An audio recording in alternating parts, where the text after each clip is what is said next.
우리 비문학 하나 남았죠? 154쪽 24대2 끝까지 풀게요. 24대2 풀고 같이 한번 주제랑 봐봅시다.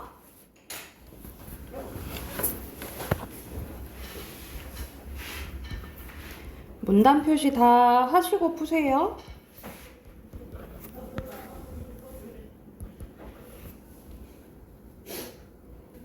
자, 같이 한번 봐볼게요. 자, 첫 번째 거는 우유를 마시면 배가 아픈 이유에 대해서 나와 있는데, 자, 첫 번째 문단 보면, 자, 미나의 예시가 나옵니다. 그래서 중학생인 지금은 우유를 마시면 배가 아프다라는 거예요. 어렸을 때는 괜찮았는데, 그래서 의문제가 나오죠. 왜 어렸을 때는 괜찮았는데 지금은 우유만 마시면 배가 아플까라고 의문제 얘기한 거야. 핵심은 우유고요. 미나처럼 우유를 마시면 배가 아프고 설사를 하게 되는 것을 유당분해 효소 결핍증, 간단하게 유당불내증이라고 한대요. 자, 이것은 우유 속의 성분인 유당을 우리가 소화시킬 수 있는 포도당과 갈락토스라는 것으로 분해한 효소인 라타악제가 모자라서 생기게 된대요. 그래서 여기서는 유당분해 효소 결핍증이 생기는 이유에 대해서 설명하죠. 보통 아기들의 몸은 락타제를 분비하여 유당을 소화할 수 있지만 성인이 되면 몸에서 락타제가 더 이상 분비되지 않는데요. 그래서 미나는 어릴 때는 우유를 마셔도 배가 아프지 않았지만 중학생이 된 지금은 몸에서 락타제가 부족하여 우유를 마시면 설사하고 배가 아프다라는 거야. 그래서 여기서 핵심하는 유당분해 효소 결핍증이고요. 그리고 유당불내증 두 개 동그라미 칠게요. 그렇다면 유당분해 효소 결핍증은 전 세계인이 갖고 있을까? 설문조사 결과에 따르면 한국인 4명 중에 3명 유당분해 효소 결핍증을 갖고 있다고 합니다. 하지만 전 세계인이 이를 갖고 있는 건 아니래. 유당분해 효소 결핍증은 유럽 국가, 특히 북유럽에 살고 있는 사람들에게는 잘 나타나지 않는다라고 합니다. 여기서 핵심어 이거 동그라미 칠게요. 인간의 몸속에는 락타제를 분비하게 하는 유전자가 있는데 이를 가진 사람들이 많은 지역과 젖소가 많이 살고 있는 지역이 겹친다는 연구 결과가 발표되었대. 이 연구를 진행한 학자들은 젖소가 많이 길러지는 지역에 사는 사람들은 우유를 생존을 위한 식량으로 삼았고 그 결과 우유를 먹고 소화시키는 유전자가 많아지는 방향으로 인체가 발달했다라고 본대요. 여기서 핵심어는 락타제로 볼게요. 이런 연구 결과를 고려하면 한국인과 달리 북유럽 사람들이 유당을 잘 소화할 수 있는 유전자를 많이 갖고 있기 때문에 이제 잘 소화시킨다라는 거죠. 즉, 인간이 생활하는 지역의 특성이 인간의 식생활의 변화를 가져오고 이것이 유전자에까지 영향을 미친다라는 결론을 알 수 있네요. 핵심어 유전자로 볼게요. 자, 여기서는 거의 중요한 부분이 딱 마지막에 나온 것 같죠, 그쵸? 그래서 5문단이 중심 문단이고요. 내용은 거주 지역의 특성이 식생활과 유전자에 미치는 영향이고요. 주제는 유당 분해 효소 결핍증과 거주 지역이 인간의 식생활과 유전자에 미치는 영향입니다. 자, 밑에 핑크 갈게요. 순서대로 유당, 그 다음에 유전자고요. 오른쪽에 2번에 유당 분해 효소 결핍증입니다. 그리고 3번에 락타제, 그리고 4번에 알맞지 않은 것은 여기서는 어렸을 때는 우유 먹어도 괜찮았는데 커서 생기는 거잖아, 그치? 락타제가 분비가 안 돼서 답은 4번이죠. 성인 돼서 나타날 수 있는 거야. 그리고 5번의 가해 내용을 적절한 거. 자, 말 그대로 이 거주 지역이 식생활과 유전자에 영향을 미친다 했잖아요, 그쵸? 그래서 답은 5번입니다.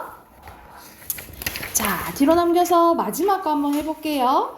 자, 그림 한 점에 1,000억 원이 넘는다고 해서 최근 한 연예인이 그린 그림이 1,800만 원에 팔렸답니다. 또 모네의 건초더미라는 작품은 2019년 열린 경매에서 1억 1,070달러, 하나로 1,316억 원에 낙찰이 되었대요. 이 낙찰 금액은 역대 모네 작품 가운데 가장 높으며 지금까지 국제 경매에서 팔린 그림으로 9번째로 높은 가격이래. 그러면 더 높은 게 더 있다는 소리잖아, 그치? 그래서 여기에서 도대체 그림의 가치는 어떻게 정해지는지에 대한 궁금증이 생긴다라는 거예요. 여기서 핵심은 그림의 가치고요. 우선 미술 작품의 가격에 영향을 미치는 요소로는 재료비와 인건비 등의 제작비를 들 수 있는데요. 보통 하나의 작품 만들 때 드는 제작비는 쉽게 예측할 수 있어요. 캔버스의 크기, 드는 물감의 양을 수치화할 수 있기 때문입니다. 그래서 여기서는 첫 번째 문장, 핵심은 제작비고요. 하지만 단순히 이 제작비만이 그림의 가치를 정하는데 영향을 미치는 것이 아니라 뭐가 이제 영향을 미치냐면 작품의 가치를 정하는 데 있어 가장 중요한 요인은 바로 작품의 예술적인 가치와 작가의 상업적 가치래요. 그래서 핵심은 작품의 예술적 가치와 작가의 상업적 가치예요. 이 두 가지는 사람들마다 다르게 평가할 수 있기 때문에 물감의 양처럼 측정하기 어려운데 게다가 시대나 지역에 따라 그 작품과 작가를 평가하는 것이 달라지기 때문에 변동폭도 매우 큽니다. 영국의 유명 작가인 허스트가 무명일 때 그의 작품은 1억 원 정도에 판매되었으나 이것도 사실 높잖아요, 그치? 그가 유명해진 뒤로는 그의 작품들의 가격이 몇백억대로 상승하게 했다는 점을 고려하면 이러한 사실은 더욱 분명해진대요. 지금까지 살펴본 것을 고려하면 그림의 가치에 영향을 미치는 것은 제작비와 작가의 가치라고 할 수 있습니다. 일부 사람들은 작품 가격에 너무 거품이 심하다고 불평하기도 합니다. 하지만 한 작가가 똑같은 작품을 단 한 개를 남긴다는 것 때문에 미술 작품의 가치는 예로부터 높게 평가되어 왔고 앞으로 높게 평가될 거라는 거야. 그래서 주변 친구들의 그림이나 낙서도 쉽게 지나지 말고 잘 살펴보자, 뭐 이런 내용이네요. 여기서 핵심은 그림의 가치입니다. 자, 여기서는 전체적으로 그림의 가치가 어떻게 이제 높게 평가되는지에 대해서 나오잖아요, 그쵸? 그래서 여기서 중심 문단 마지막 4문단으로 볼게요. 그리고 중심 내용, 그림의 가치가 높게 평가되는 이유고요. 주제는 미술 작품의 가격에 영향을 미치는 요소입니다. 자, 6번 빈칸 순서대로 작가 가치고요. 그리고 7번에 가치, 그리고 8번에 작품, 그리고 9번의 기억과 니은의 공통점은 말 그대로 이 예술적 가치랑 이 상업적 가치가 반영되어서 이게 높게 책정된 거잖아요, 그치? 5번이고요. 그리고 10번에 알맞지 않은 것은 자, 마지막 예로 허스트가 무명일 때랑 그다음 그 사람이 죽었을 때가 유명해진 이후로 완전 가격 차이가 달라졌잖아요, 그치? 그래서 알맞지 않은 것은 5번입니다. 제작비 때문에 그런 게 아니라 유명해져서죠. 자, 마지막 어휘 봐볼게요. 1번의 순서대로 측정, 2주, 3번의 분해, 4번의 변동이고요. 5번의 생존, 6번에 매겨지는 거, 정해지는 거, 낙찰된 거, 결정된 거죠. 다 1번이고요. 8번에 2번, 9번에 1번, 10번에 2번, 그리고 11번에 1번이에요. 그리고 12번에 순서대로 거주, 예측, 인건비, 식생활입니다. 자, 비문학 끝났고 우리 오늘 문법도 끝내봅시다. 문법 122쪽입니다.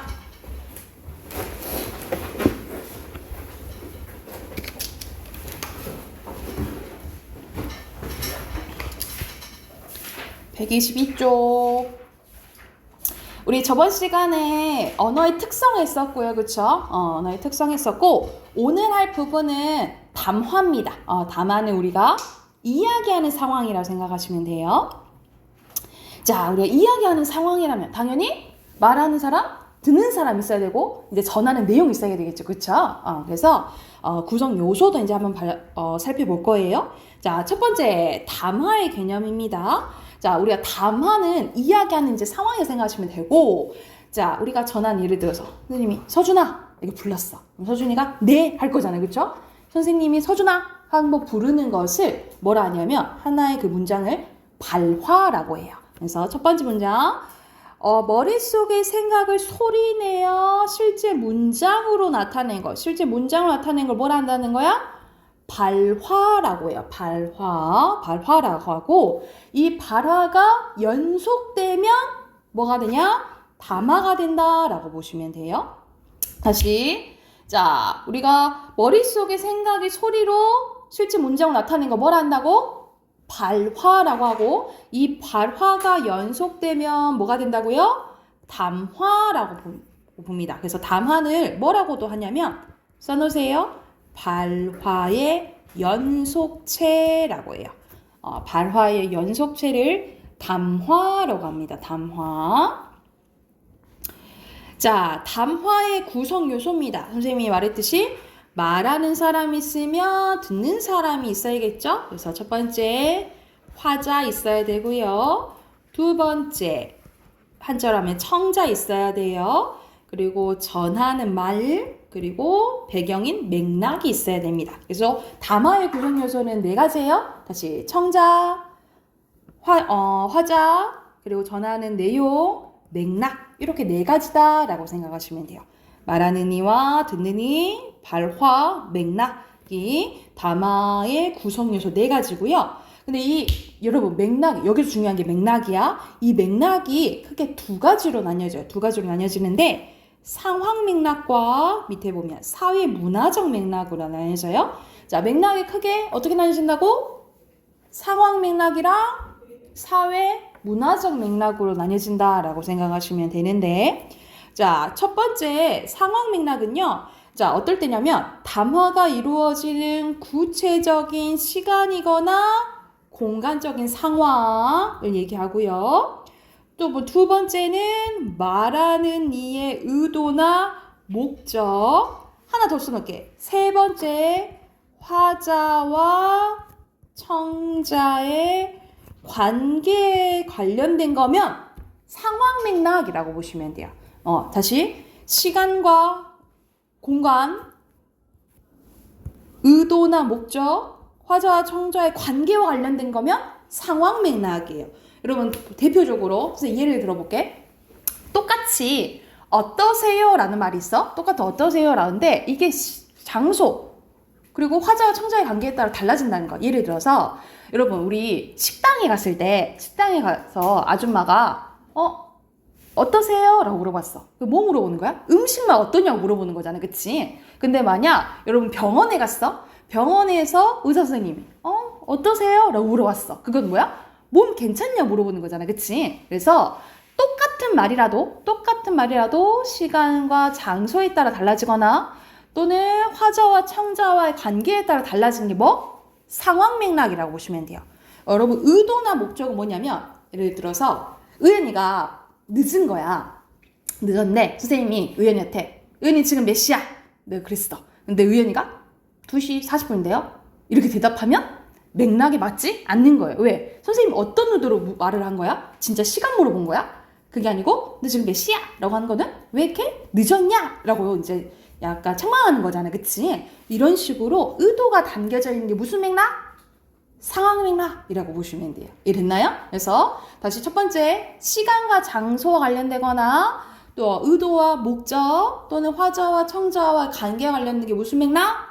상황 맥락이라고 생각하시면 되고요. 그 외의 것들은 이제 사회 문화적 맥락이에요. 사회 문화적 맥락은 담화의 내용이 영향을 미치는 지역이라든가 우리 지역은 사투리 생각하시면 될 것 같아요. 방언 있죠. 사투리라든가 아니면 세대, 나이별, 성별, 문화 차이면 다 사회문화적 맥락이라고 보시면 돼요.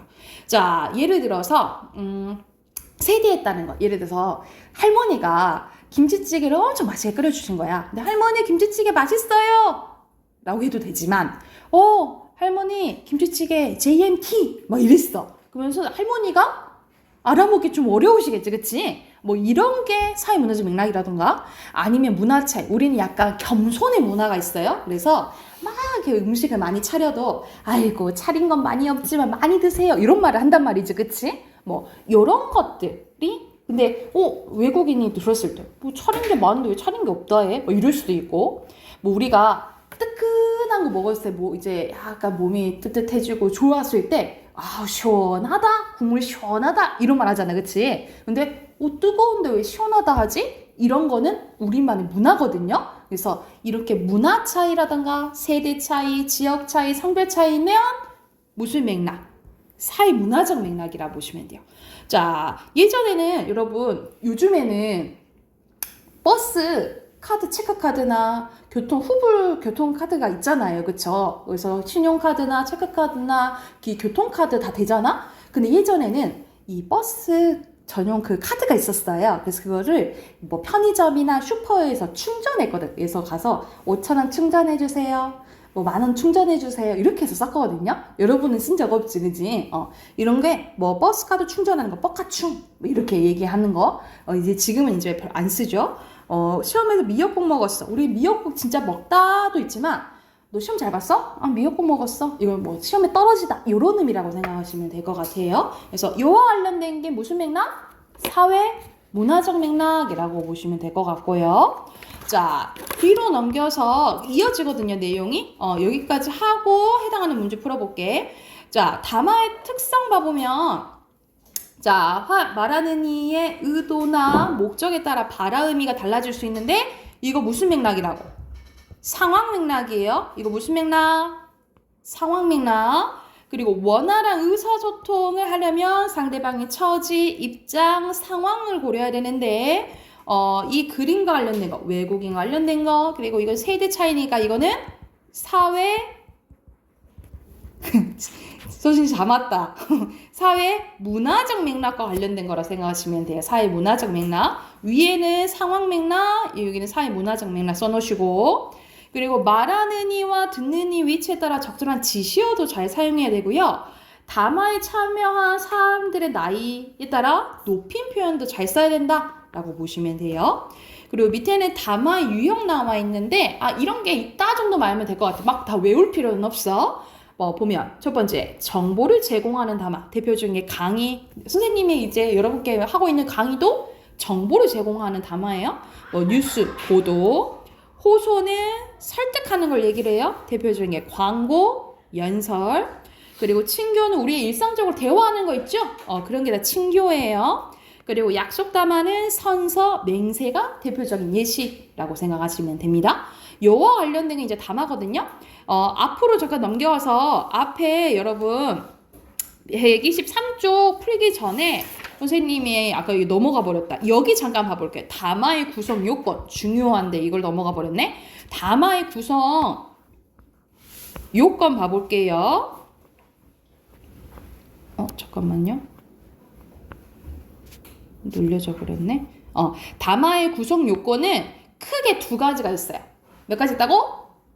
두 가지가 있는데 자, 첫 번째는 통일성입니다. 통일성은 한 가지 주제에 대해서 얘기해야 된다라고 보시면 돼요. 하나의 주제에 대해서 얘기했는데 예를 들어서 서준이랑 선생님이 예를 들어서 아이돌 얘기를 막 하고 있었어. 아이돌 얘기를 막 하고 있는데 갑자기 미르가 와가지고 갑자기 축구 얘기해. 그러면은 서준이랑 선생님은 뭐야? 이렇게 하겠지, 그치? 그러니까 말 그대로 담화의 내용이 하나의 주제를 향해 밀접하게 연결되어 있어야 되는 게 통일성이고요.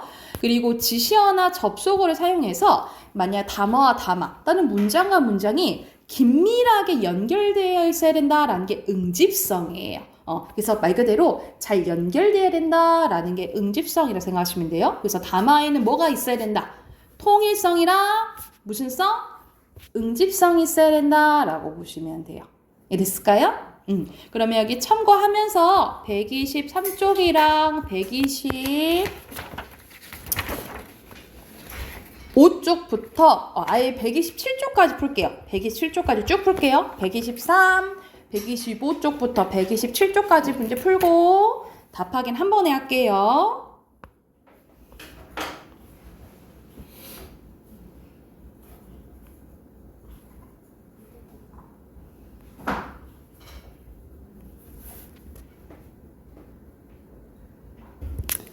같이 볼까요?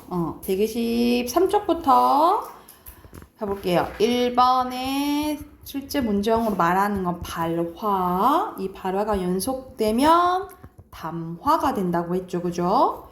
그리고 밑에 맥락. 맥락은 두 가지로 나뉘어지죠? 상황 맥락과 사회 문화적 맥락으로 나뉘어지고요. 자, 여기서는 태훈이랑 은진이가 이제 대화하고 있죠. 근데 여기서는 X고요. 자, 여기서는 여시가 들어왔단다 하고 나와 있네. 그래서 여기서는 사투리, 지역 관련된 거고요. 남아공, 이거는 세대, 그리고 외국인과 대하니까 문화와 관련된 거예요. 자, 뒤로 넘겨서 125쪽 순서대로 X 하나 아니에요. 그 다음에 O 그리고 뉴스는 정보, 인사말 친교, 광고 호소죠. 자, 여기서는 의도가 잘 전달되었으면 O예요. 그래서 지금 몇 시니? 너무 늦었다 이 말이잖아, 그치? X, O, 그리고 정말 모를 게 없네요. 이러면 되겠어? 아니지. X 이렇게 표시하시면 되고요. 자, 기억과 관련된 거. 이거 멋있지 않니? 이거는 그거를 얘기했죠. 그거보다 이게 더 나은 것 같아. 그건 내가 사주기 싫은데 이거 디귿은 리을은 디귿 얘기하는 거겠죠? 그래도 난 이게 좋아. 처음에 말했던 거 말하겠죠. 니음이에요. 뒤로 넘겨서 1번에 알맞지 않은 것은 여기서는 맥락도 그 정확한 의미도 중요하지만 맥락에 관련된 그 의미도 중요한 거예요. 그죠? 정확한 그 원래 사전에 나와 있는 의미도 중요하지만 그 외적인 것도 봐야 된다는 거죠. 5번이에요. 그리고 2번에 알맞지 않은 것은 여기서는 이미 숙소로 묵고 가는 거잖아. 그치? 3번이고요. 그리고 3번에 알맞지 않은 것은 5번이죠. 그리고 4번에 알맞은 것은 여기서는 할머니와 진호한테 하는 게 다르잖아? 높임말 쓰고 반말하는 거죠? 5번이고요. 그리고 5번에 알맞지 않은 것은 제품의 사용 방법을 설명하는 것은 정보 제공담하겠죠? 1번이고요. 자, 아들은 대화가 이루어지는 무엇과 어머니의 바라 무엇을 의도하지 않고 이거는 빨리 게임 늦게 가지 말고 빨리 자라 이 말이잖아. 그치? 이거는 의도를 고려하지 않았고 그리고 아들은 뭘 파악하지 못한 거야. 전체적인 맥락을 파악하지 못한 거예요. 그리고 7번에 내가 전화할게. 내 휴대폰 어디 있지? 형 바로 앞에 있네. 어디? 동생 입장에서는 형에 가까우니까 멀잖아. 그쵸? 그래서 거기라고는 지시어 쓰시면 돼요. 됐을까요? 우리 마지막 넘겨서 창제 한번 해볼게요.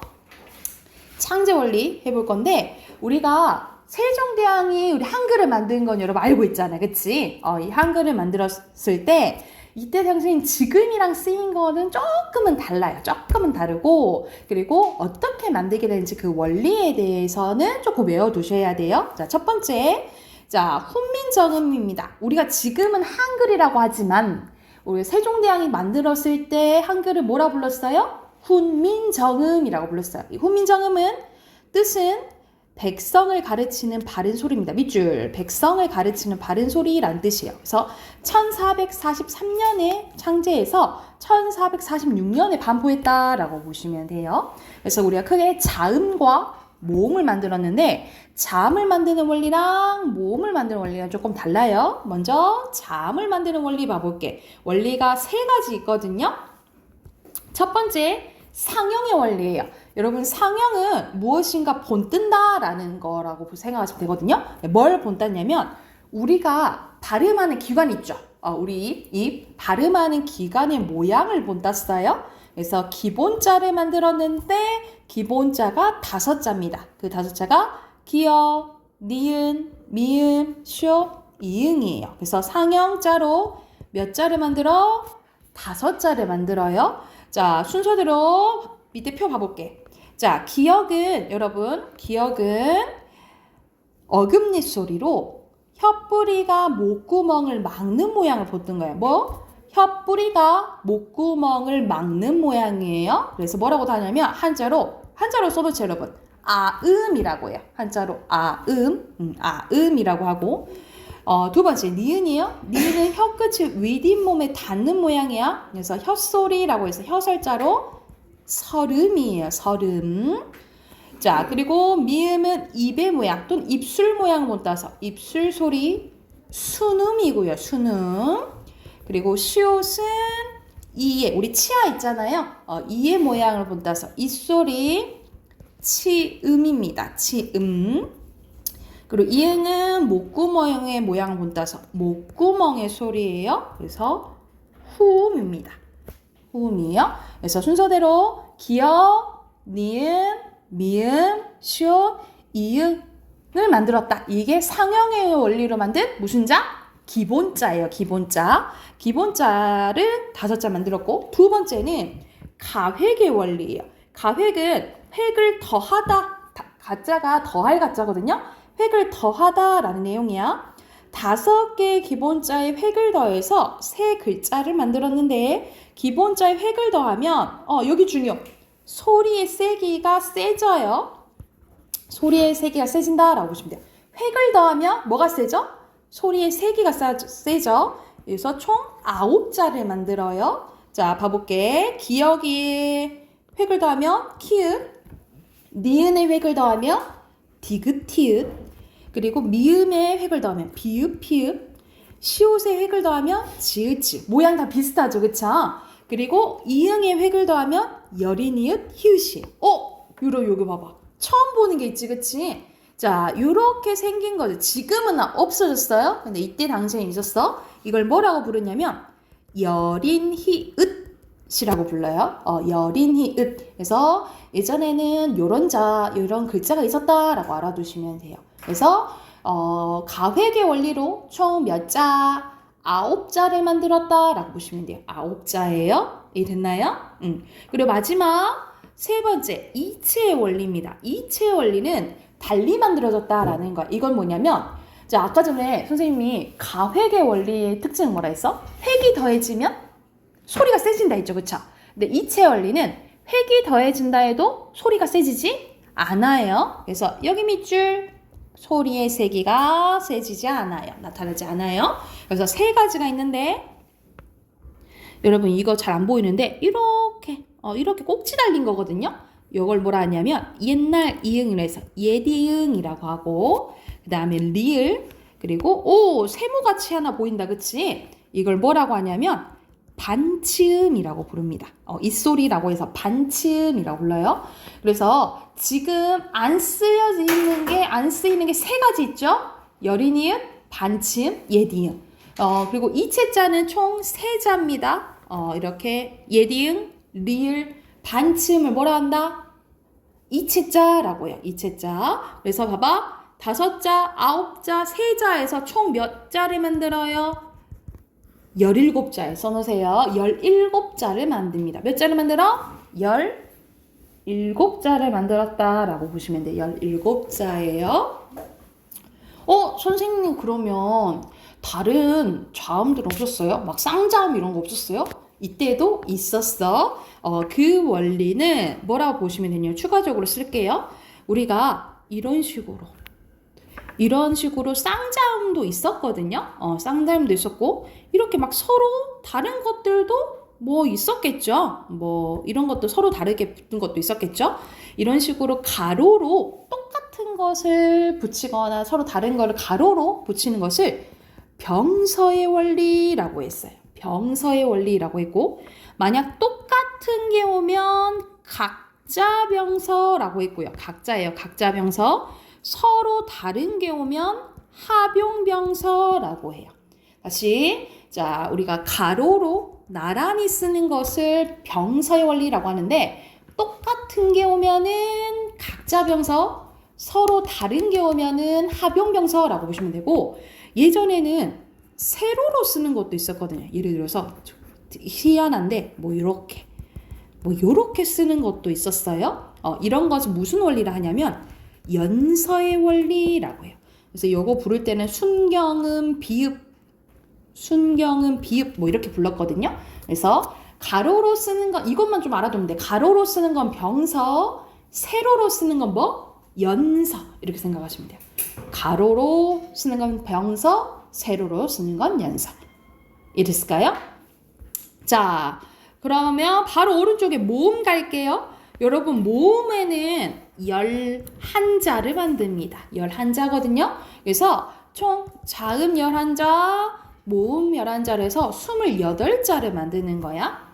자음 17자, 모음 11자에서 총 28자를 만드는데 모음을 만드는 원리는 두 가지예요. 상형의 원리와 합성의 원리야. 첫 번째 똑같이 자음과 마찬가지로 상형의 원리입니다. 상형의 원리는 선생님 본뜬 거라 했잖아. 그치? 모음은 뭘 본땄냐면 하늘, 땅, 사람을 본땄습니다. 하늘, 땅, 사람. 그래서 하늘을 우리가 둥그렇잖아요. 그래서 점 요걸 만들었는데 지금 없어진 거야. 이걸 아래야라고 불러요. 얘를 아래야라고 불러. 아래야를 만들고 땅 모양 본따서 사람 본따서 이를 만듭니다. 그래서 기본자는 세자예요. 기본자는 세자야. 아래야 으입니다. 아래야 이를 만들었고 얘네들을 합쳐요. 그게 말 그대로 합성의 원리야. 아래야 이를 한 번씩 합치면 여기 밑에 봐봐. 아, 오, 우를 만드는데 이걸 초출자라고 하고요. 이 초출자에다가 아래아를 한 번 더 합쳐. 그러면 야여 요유가 되는데 이걸 제출자라고 해요. 이거는 합성의 원리로 만든 거예요. 그래서 8자를 만든다라고 보시면 됩니다. 합성의 원리로 8자를 만드는데 다시 한번 아래야 이를 한 번씩 합치면 초출자예요. 아, 오, 우야. 근데 이 초출자에다가 아래야를 한 번 더 합쳐. 그럼 뭐야? 제출자. 야여 요유입니다. 이해됐을까요? 이해됐으면 근데 이것도 선생님 그러면 다른 예, 의, 뭐 와, 뭐 요런 것들 없었어요? 이것도 있었어. 이거는 나중에 이거는 합용의 원리라고 보시면 돼요. 이건 그냥 합용의 원리야. 근데 창제 원리로 만든 거는 요 11자에 해당된다라고 생각하시면 돼요. 이해됐을까요? 그래서 자음 몇 자? 17자야. 17자. 모음은 11자. 그래서 총 몇 자를 만들었다? 28자야. 28자. 자, 마지막으로 여기 부분 보고 해당되는 또 문제 풀게요. 자, 한글의 우수성과 가치입니다. 한글의 우수성과 가치인데 첫 번째 우리가 한글이 맨날 우수하다 얘기하잖아요. 근데 우리 거여서 우수한 게 아니라 이유가 있는 거야. 첫 번째 독창적이라는 거예요. 다른 나라의 문자를 따라하거나 바꾸고 만들지 않고 아예 새롭게 만들었다라고 보시면 돼요. 뭘 참고한 게 아니야. 그래서 독창성이 있고요. 두 번째는 과학성입니다. 플러스로 추가적으로 체계성도 써놓으세요. 체계적이기도 한데 왜냐하면 발음 기관과 하늘, 땅, 사람의 모양 본떠서 기본자를 만들고 획을 더해서 새로운 글자를 만들었기 때문에 말 그대로 우리가 소리 있잖아. 소리와 이 글자가 비슷한 거야. 소리가 글자에 반영됐다라고 보시면 돼요. 그래서 우리가 이렇게 획이 더해지면 막 소리가 막 이렇게 세진다 했잖아요. 그치? 이런 식으로 발음 기관 우리 소리가 글자 반영됐기 때문에 되게 과학적이다 그리고 체계적이다 라고 보시면 되고 경제적이에요. 우리 한자 생각해봐. 우리 한자 뭐 엄청 많잖아. 그치? 그럼 막 다 외워야 되잖아. 근데 우리는 17자, 11자, 총 28개만 알면 모든 글자를 쓸 수 있다 라고 생각하시면 되고요. 그래서 경제적이에요. 그리고 실용적인데 한 글자가 하나의 소리로 발음됩니다. 우리 이거 아로만 발음하잖아. 그치? 우리 아로만 읽죠? 근데 우리 영어 같은 경우엔 A는 아로 발음할 때도 있고 막 어로 발음할 때도 있고 그러잖아. 단어에 따라 달라지잖아. 그치? 근데 우리는 하나의 글자가 한 소리로 발음되기 때문에 누구나 쉽게 읽고 쓸 수 있다. 쉽게 배울 수 있다 라고 생각하시면 돼요. 이해됐을까요? 그러면 이것도 우리 문제 풀어볼까요? 128쪽부터 131쪽까지 문제 풀어볼게요.